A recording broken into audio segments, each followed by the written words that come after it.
All right. This is Nate Hagerty, host of the Pro Marketer podcast, where, whether you're in tax compliance, tax prep, resolution accounting, QuickBooks advisory, any other of the weird slices in our industry, we bring you the tools and strategies to grow and do it smart and build your practice like a pro. I am really happy to have Caleb Jenkins with us today. I first connected with Caleb because I think like 6 years ago or 7, something like that, we were both in the 40 under 40 in the CPA practice advisor 40 under 40 thing. Correct. And we kind of knew of each other in that world. I think your dad might have been one of our clients at that point. I'm not sure, but there were some commonalities that we had. And then I think we met for the first time at Scaling a few years back. Is that right? I think that's correct. I think that's right. Even though we might have I think we'd exchanged social media messages and kind of been connected in that way. But Caleb is so interesting. I'm so happy to have you hear from him today because Caleb is not a business owner, but he's worked within his father's advisory and accounting and tax practice for, over a decade. Is that right? Oh, a decade and a half. Decade and a half. Yep. And I'm still one of the youngest people in the profession. So, yep. Well, yeah. And there's some things that might blow your mind. I mean, he was telling me beforehand, he started messing around with QuickBooks at age 8. So, okay, how old are you now, Caleb?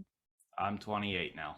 28. So 20 years, but he started messing with it when his brain had the plasticity to, take things in ways that when we started like 25, we don't have. And so number one, he is one of the top 100 advisors on QuickBooks in the country per Intuit. Did you get that again this year? How many years have you had that? I think it's 8. Golly, you're just kind of a rock star. And yet he's not a business owner. And I find that to be so fascinating. And I think there's a lot that I want to hear about from you, Caleb, that our audience wants to hear about how to foster somebody like you in a practice. And there's a few things that we're going to talk about related to some of the bigger picture things about the profession and client service and what it looks like to come alongside people kind of from a spiritual standpoint, like beyond just the dollars and cents and the black and white or black and red on a P&L. We are going to talk about poverty and what that really means, etc. I'm really excited about that. So just to give you his bio, at 16, he became a QuickBooks Pro advisor. Okay, so 8 years in to messing around with it, actually started like getting the certification when he was in high school, the youngest QuickBooks Pro advisor in the world at the time. He's been in the top 100 and the 40 under 40. He actually works, he's one of the certified Intuit customer tax council members and is on the ADP advisory board.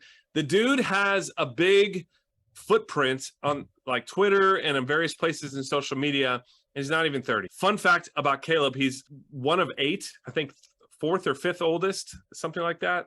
And it comes from an Anabaptist background, which sort of Mennonite adjacent, if you're familiar with that world, and is unafraid about that. And I love that about kind of how he carries himself in the industry. He is who he is and doesn't really care what people think. And I love that about you, Caleb. So thank you again for joining with us. And again, did I mention his dad has been a client here at Tax Pro Marketer for a while. So yeah, I love the opportunity, Nate, and I've loved everything that we've connected with. I mean, I love your story, love your adoption of your kids and all of that. I've been bonded with you through all of that too. So thank you. And it's a remarkable thing in the business context to talk about real things, right? I mean, absolutely. All of us are doing business for money, of course, but I think you get to a certain stage in your career, and I think you're at this point earlier than many people are. You're not yet a business owner, like in the classic sense, or the primary business owner. I'm not sure, but I'm assuming you have some level of equity in your father's company in some way, or profit sharing or something like that. But you're not a business owner yet. You understand already that business is actually like, there shouldn't be a separation between our, like, let's just, from a spiritual standpoint, who we are in God or whatever, and who we are, in the operation of a business. Yeah, I love something that Joe Woodard says, and I think he was on your podcast not yes, too he long was. ago. Mm-hmm. And one of the things that he teaches that I think is remarkable is, for a long time, we've had this concept that we need to have work-life balance. And Joe says that's a myth. It is. Yes. There is no such thing as balance, because then you're always trying to regulate. Play one against And the other. yeah, Yes. and then you're never happy, you're never satisfied, because you can never get fully there.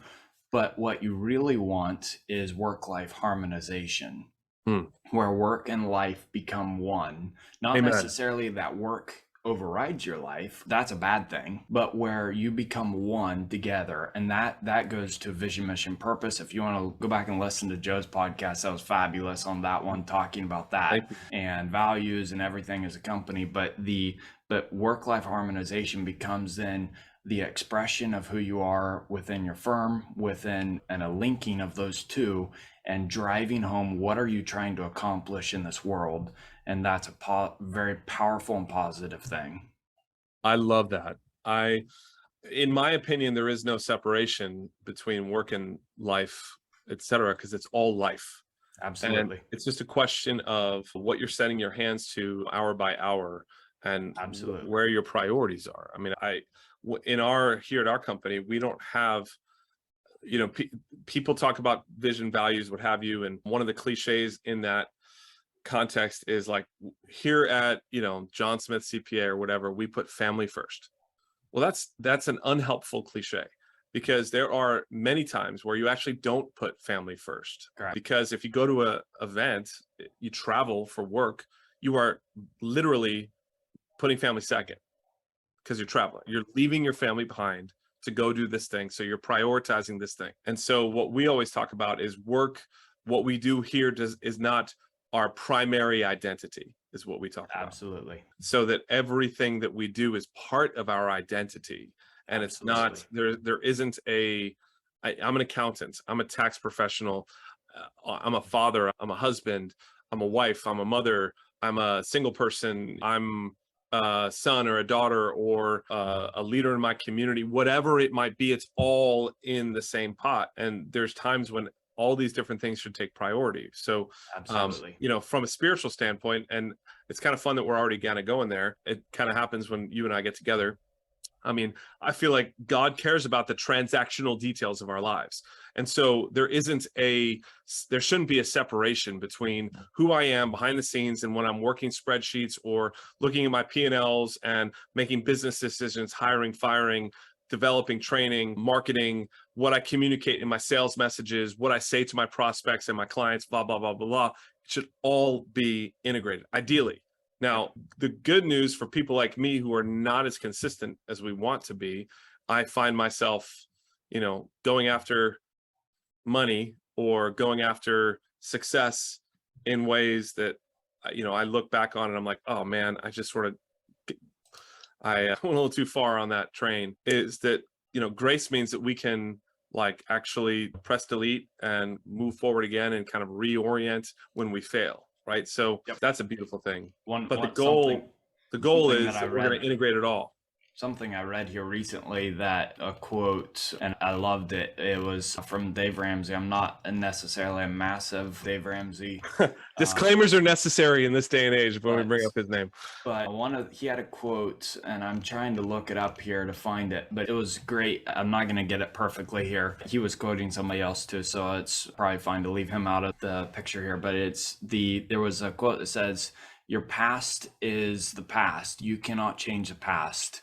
But we can decide today what our future looks like." And that's what redemption is. That's what grace is, and et cetera, is we've all made mistakes. We all make mistakes, but we can choose from here forward that we're going to make a difference in what the outcome of the tomorrow is. I love that. Where we are now is where we are, and all we have, our choices impact our future, and how we view our past is, part of that mix, but all we can control is what's happening next. We're not defined by our past. So amen. I love it.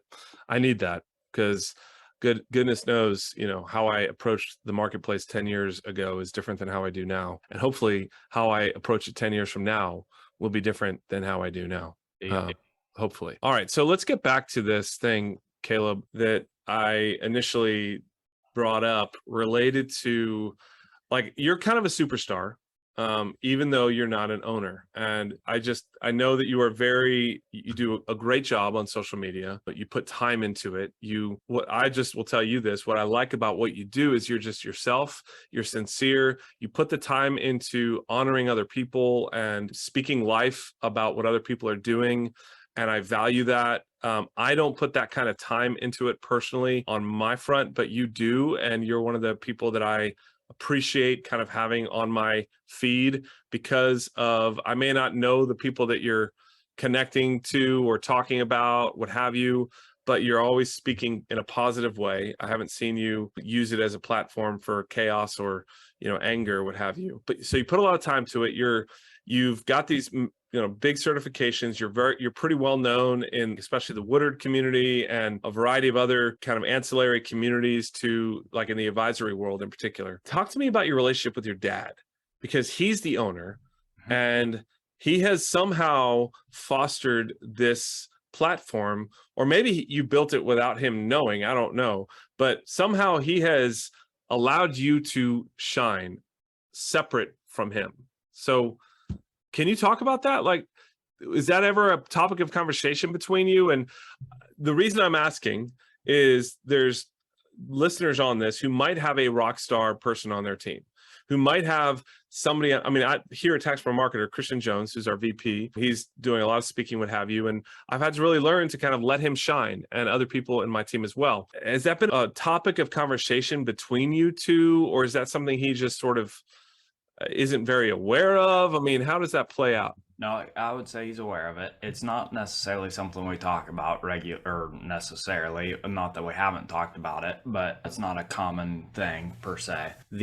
But probably just to give a bit of history there, it goes back to how we started the conversation. I grew up in this space, and my dad had his accounting firm here, and I mean, I was out filing stuff, shredding stuff, managing client files, so I knew most of the client names when I was crazy young, whatever. And so that was a aspect of it, which then when I came in, one of the biggest things was as a positive, which there's maybe some negatives here too that I would have done maybe a little bit different now looking back on, but is tons of freedom. And that aspect was I could do a lot of whatever I wanted to do. Work-wise, the things that I wanted to invest my time in education and learning into, the things that I wanted to go. I mean, I went to conferences early. One of my first big conferences was when I was 15, and it was a big wealth management conference that my dad went to, and I won the social media award at that conference that time. 13 years ago? Oh my. Which was before social media was right. thing, per se. 2009, let me think. That's actually when we started managing social media on behalf I think it was a bad label. It wasn't actually the technology social media. It was the social media in the conference aspect. So it was a peer voted thing. Sure. I actually forgot about that. It just came to my ear. But my first QuickBooks Connect or Scaling New Heights was when I was 18, and went to those, and I've been going ever since. And that aspect, I mean, he allowed me to go. And at that, because of being the youngest, basically 10 years younger than anybody else in the space at that point, I walked in, and I'm not afraid to go up to somebody and start a conversation. That I know. I am not afraid to go to the leader of, say, Intuit, or the top names out there that I've known through reading, researching their articles, and etc. So I'm more than happy to start a conversation with someone. And being a very young person, my supposition on this is that attracts, who is this guy, and creates curiosity, and the relationship then follows from that. That relationship has catapulted me into the aspect of being able to work with all the top names in the space, the top thought leaders and the Accounting 100 top thought leaders, the CPA Practice Advisor top 25 thought leaders, whatever, that somehow someone somewhere thought it was appropriate to nominate me for the 40 Under 40 award. At the time, I thought it was insane, whatever. I still kind of do. But then the same thing with Top 100 Pro Advisor, all of that, that's just kind of been a flow. And all of that, I would say, is partly linked back to what you said, which is the social media presence. I love social media because it's a platform and a way to connect with anyone and start a conversation or tag anybody in any way that I want to, and be able to curate content and curate relationship. Now, it's somewhat of a fake relationship, right? Because it's not a face or a real person relationship, and everybody's clout chasing. But the fake relationship enables the in-person or real relationship to skip past all the fake normalities of starting a conversation, because you already know a little bit about the person, and you can go straight into something about something that you know about them on social, and which is really cool if you're willing to go there and willing to jump into those conversations. So all of that's a little bit, you might say, of a backstory. Now, all of that, it was kind of just all my own doing, you might say, but my dad allowed the freedom to do that. And the reason, you might say, is... Do any of your, sorry to interrupt you, do any of your siblings also work in the firm? 3 of them have. They were all my sisters of mine. They got married, they've moved away, they have kids. They no longer had a desire to continue doing that because they wanted to do something else. All 3 of them have other stuff going on these days. So, but yeah, so I'm the only one that has had a long-term vision for this type of work and this type of stuff that we want to work with people on and make a difference in the world. So yeah. So back to what you were saying though. So like your father and the choices that he made to enable this kind of like path for you. Yep.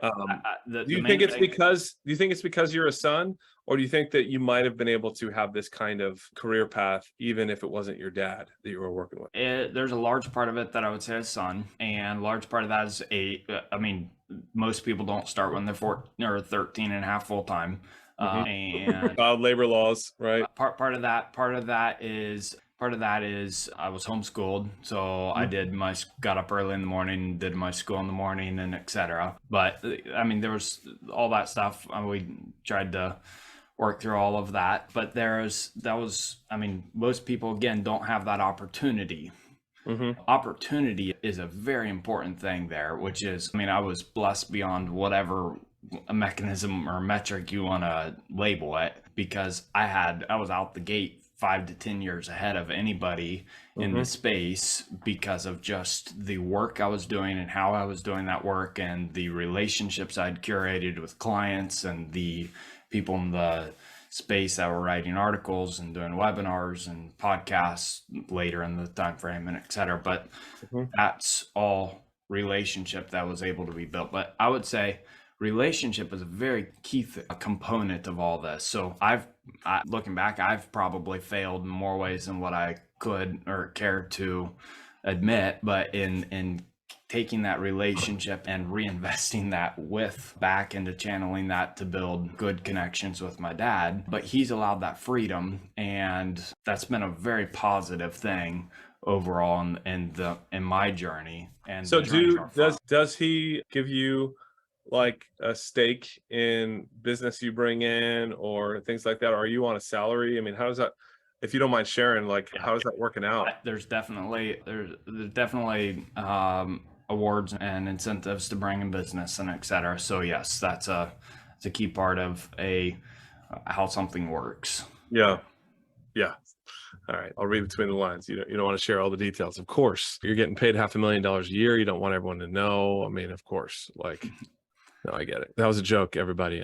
He might be, but I'm not. He doesn't need to share. That's fine. All good. So you've imbibed tech. You are technically Gen Z, but you're not. I think you are, or you're very young millennial. That'd be on the young end. You're sort of in the Okay, sort of in the tweener Yep. space there. So you're a digital native, let's put it that way. Absolutely. And because you're a digital native, you've seen a big shift as a native for over the course of the last decade. I would love to hear your thoughts on the online space in general. And from an accounting firm perspective, like how is it different now in terms of what people should be focusing on in the online space that are actually like points of leverage for a practice? Like, what are the things from your standpoint? I'm not saying I necessarily will agree with this, but I'd love to hear what you say. What are the things that you think are the biggest needle movers now that might have been different from 10 years ago? Yeah, the platform that accomplishes all of it is cloud, which that was 10 years ago. But Right. but I would say you got to start there. If you're still trying to hobble neck whatever things together inside of desktop environments, I mean, sorry, but not sorry. I mean, you can die with the death of the rest of the profession. Yeah, if you're not on cloud software at this point, you're leaving a lot of opportunity and a lot of efficiencies off the table. So that's, I would say, just baseline, that's starting, which that was part of our firm process, is getting towards the cloud. We're not 100% fully there, but I mean, we are a majority there, and majority of our software and majority of our client interactions and relationships and et cetera. But the being cloud, then connecting software and other things into creating a tech stack is then off of the cloud. That's step 2, you might say. Then step 3 is taking that data and making that data where it's processed automatically from system to system to system, with controls and reviews in place to make sure that there's good integrity of the data. That's key in our world today, and going forward in the future. I haven't dug a ton into this. I know enough to be dangerous in it, but is the whole world of AI and blockchain and et cetera. That's already here. It's not necessarily 10, 20 years in the future or whatever, but that's here, and we'll be with it staying. Now, what I would say the next 10 years aspect that we will have to learn to do is learn how to use technology in such a way that accomplishes our goals, but not let technology control us. And that is, I mean, there's been a promise, and it's true, but it depends on how you implement it. But is that the cloud and automation, et cetera, brings back time and eliminates all the stuff? Well, which one of us in this world are less busy today than what we were 10 years ago? Right. I'm sorry, but we're not. Now, the reason, we probably did the wrong things and et cetera, but we automated, we did different things, and we took on more work. We took on different types of work. We probably didn't raise our prices enough to compensate for that. We probably didn't do a lot of all the right things in that journey. But we need to make sure that the next 10 years, that when we use technology, that it's actually helping us rather than controlling us. What would be an example of that in your practice? Like social media is a key one. I mean, social media is a very powerful world and a dangerous world. Oh yeah. So I always tell my clients, unless you have a clear strategy and like you're going to be on there for a specific purpose, let somebody else handle it and just do other things, because it's too much of a suck.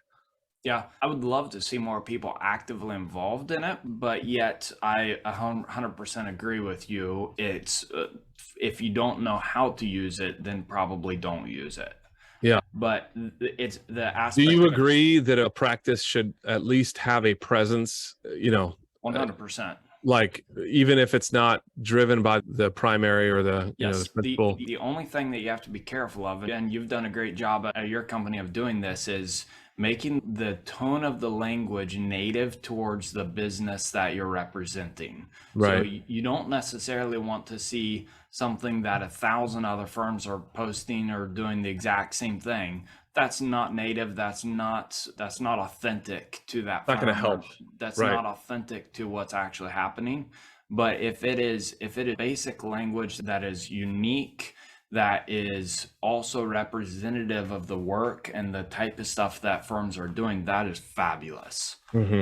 Yeah, I agree. So I mean, that takes time, that takes investment, that takes energy. How much time do you spend on social media? Do you know? I Do you would, keep track of it? no, not specifically, but I would say between 5 to 10 hours a week, Okay, so about an hour a day or so. probably. Yep. And are you pretty scheduled with when you get on and when you get off? It's sort of in between times? No, so I would probably spend 15, 20 minutes a day in the beginning of the day, probably 20, 30 minutes scattered through the day. And you angle towards engagement rather than consumption. Absolutely. I mean, I maybe have 4 to 10 minutes of consumption a day. Yeah. The consumption, though, is ads, and it's annoying, and it's discombobulated junk, and etc. Right. And the brain can't handle all of the different disparate data streams that fly at it. It's probably not the best way, but I look at notifications because I want to see who's engaging with me, so that I can re-engage with them. But then I also look at, I read some articles and go out and see to me, that's the other cool thing about social media, is that's where all the brand new news is. Right. Agreed. So tax law changes, I learned 98% of it from Twitter. Tax Twitter is a thing for sure. All kinds of stuff that's happening in software innovations, QuickBooks innovations, whatever. I learn about it on Twitter, right, or LinkedIn or whatever. So most of that, Twitter and LinkedIn, people can hate their algorithms, etc. Oh, they suck. But if you can curate it for yourself, but I love it because take control of it. My consumption is pretty good because it knows what I'm interested in. So I read the first 10 things and then I ignore the rest. Yep, that's right. And I can click on the first couple articles and then get some information, and then I know what to engage in. I know. Well, when I say they suck, it's somebody like you. It's different, but they're designed for addiction, and they're designed and that's where they're bad. Right. And that's where the infinite scroll, which came, I think, 2014, changed the world. Absolutely. And it's an unfortunate reality, and it's an odd thing for me running a marketing agency to engage in that space, because I actually think that the vast majority of our clients and the vast majority of people should steer clear because of those factors. Yep. I try to steer clear. So you just have to be very intentional in how you engage with it. And then again, there's danger there. There's lots of things you probably don't want to engage with.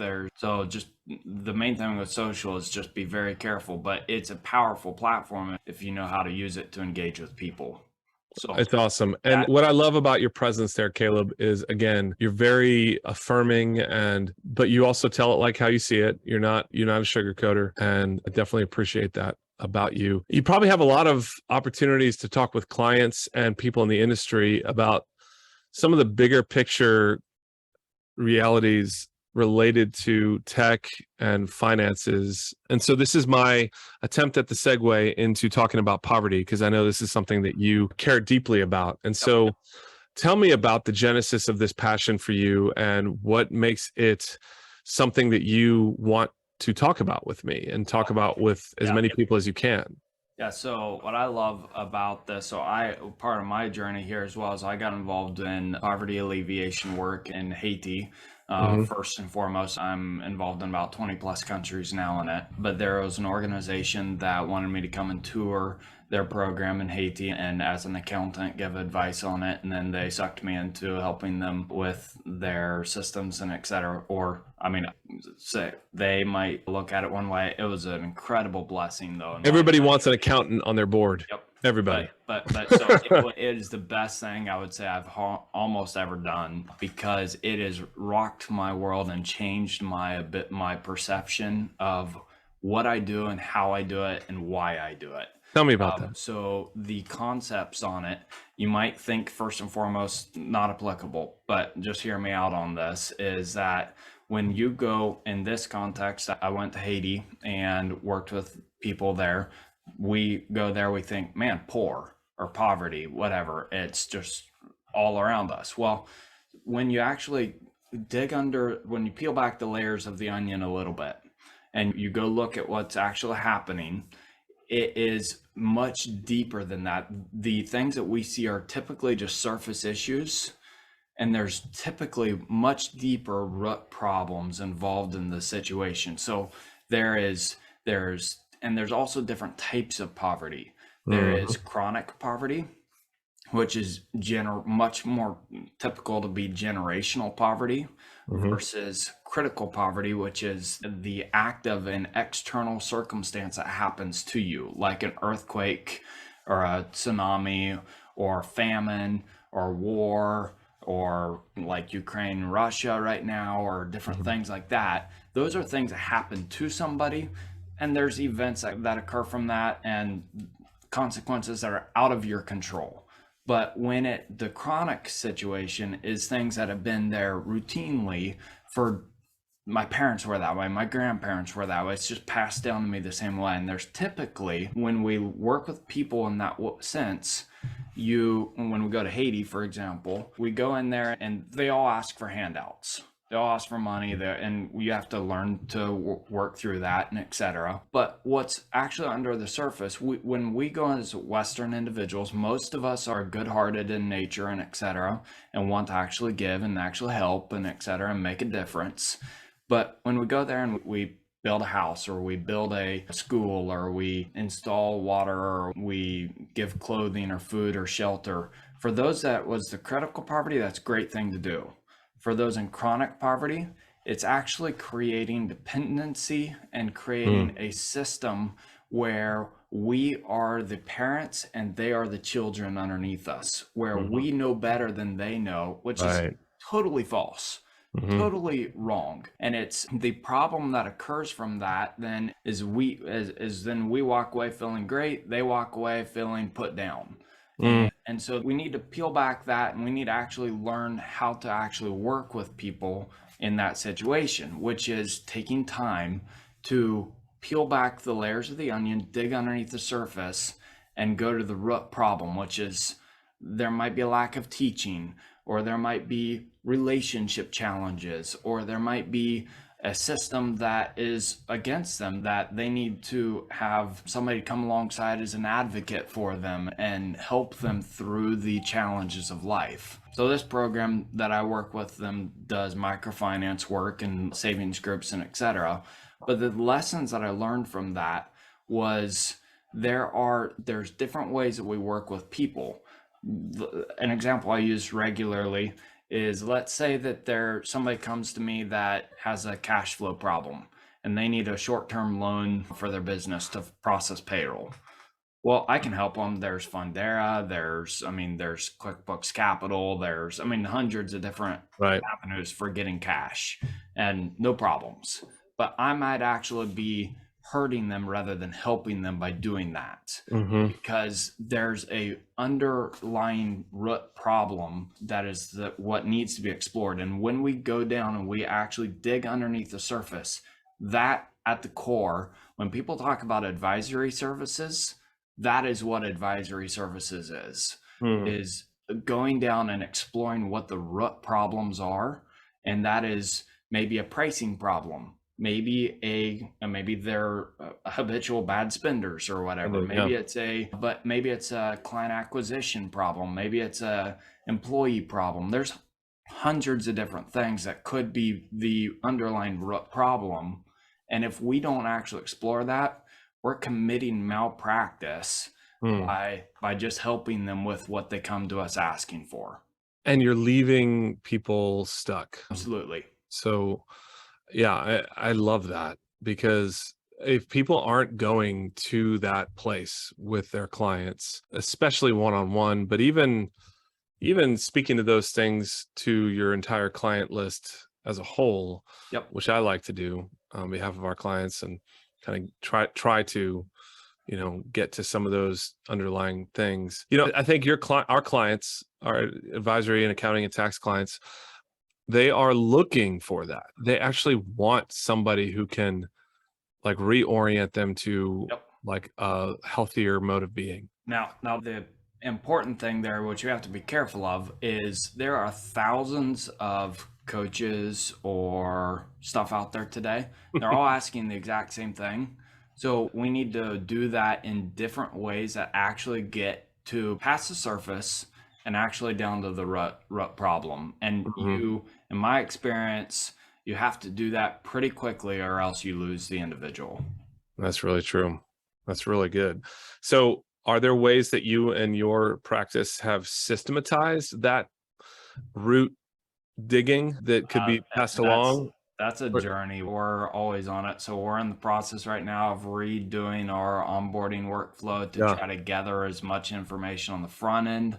That's part of it. It might seem, and we're trying to make it simple yet complex to make it such that we can get as much data, but not be as little a burden as to the individual as possible. right, because your clients are coming to you and they want you to do the work. They didn't Oh, sign up for a course. They yep. signed up But to have But help. so there's a struggle there, but it's an important one. And so once we figure that out, then that's a key thing that we can help get the information on the front side. And then it takes conversation. Hmm. 100% of it takes conversation to dig underneath the surface. It takes time. We don't see results very quickly because it takes effort and energy into investing in the future. And that's where the outcome is. Amen. Yeah. But what you do probably see is after a certain amount of time, Yep. client loyalty, client retention, referrals that are very different than they might otherwise be. People coming to you already primed to operate at that lower, deeper level. I mean, you're probably dealing with a whole different tenor within your practice, and it's more joyful. It's probably a lot more Absolutely. life-giving to be able to have those kinds of conversations and not just be on the transactional kind of like KPI analysis, P&L, dishing place that a lot of accountants live. Yep. And that's where we want to be. I mean, we all need to Absolutely. remember why we're in this. And Yep. I've been in the industry 20 years now, just like you. I'm a little older, but I came into it sideways, unlike you. You were birthed into it. But I do know uh, that most people in our industry really do want to deploy their gifts to serve and to bless and Absolutely. to make a nice living. But it's more than that. It's to help the dreamers, help the doers. And a lot of us are doers, but just help others and come alongside them with our gifts. And I mean, that's my great passion here as from a marketing agency standpoint. Like, I'm good at communicating, I'm a good writer. So how can I put my skills to use on behalf of the most amount of people and on behalf of people who might desire it and want it? And I've fallen into this industry and I've discovered that this is the nexus. Our industry is like the nexus of where business and life meet, because Yeah. the P&L statement is a reflection of reality. It is cold and stark, and you can't avoid it.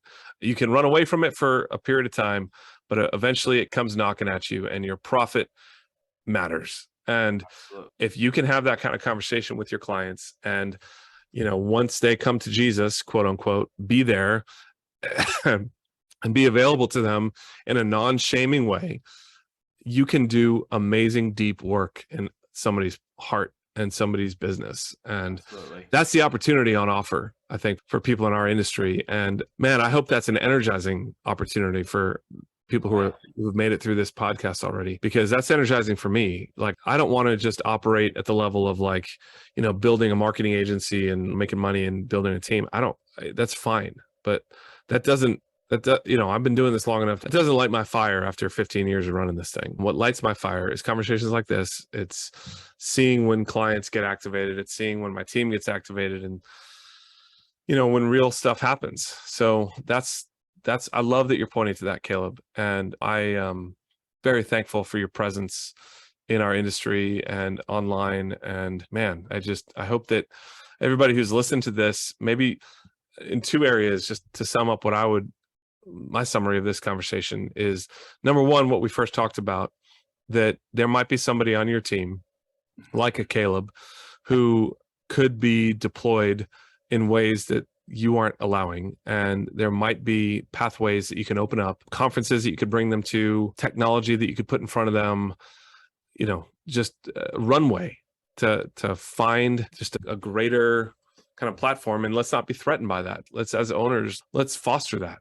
That's number one. But number two, and I think even more important, than that is remind ourselves what it is that we're really doing. And so when we look at poverty, when we look at actual sort of like systemic chronic poverty, and then we can see that in the business context, and we realize it's apples and apples. It's actually not apples and oranges. There's commonalities between the two. And can we meet our clients at that level? That's what's on offer. And I love that you're calling us to that, Caleb. So thank you. Thank you for that.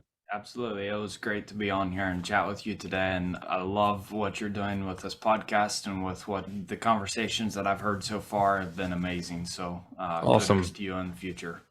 Thank you. And so where's the best place that people could connect to you, Caleb? Just on Twitter, LinkedIn? Twitter, LinkedIn are great. So at Caleb L. Jenkins on Twitter. That one was taken on LinkedIn, but Caleb L. Jenkins 1994, I believe. Because you were born in 94? I was, yep. You are such a youngin'. Then emails works too. So either caleb@rljfinancial.com or caleb@jenkinsconsulting.us. So awesome. Good. Well, take advantage of it. He will actually engage with you, I've discovered, and that's a blessing. And I hope everybody continues to connect with you and just gets that vision for what we're really about here in our industry. So, all right. Well, thank you again, Caleb. This was awesome. Good job. Really looking forward to more conversations in the future.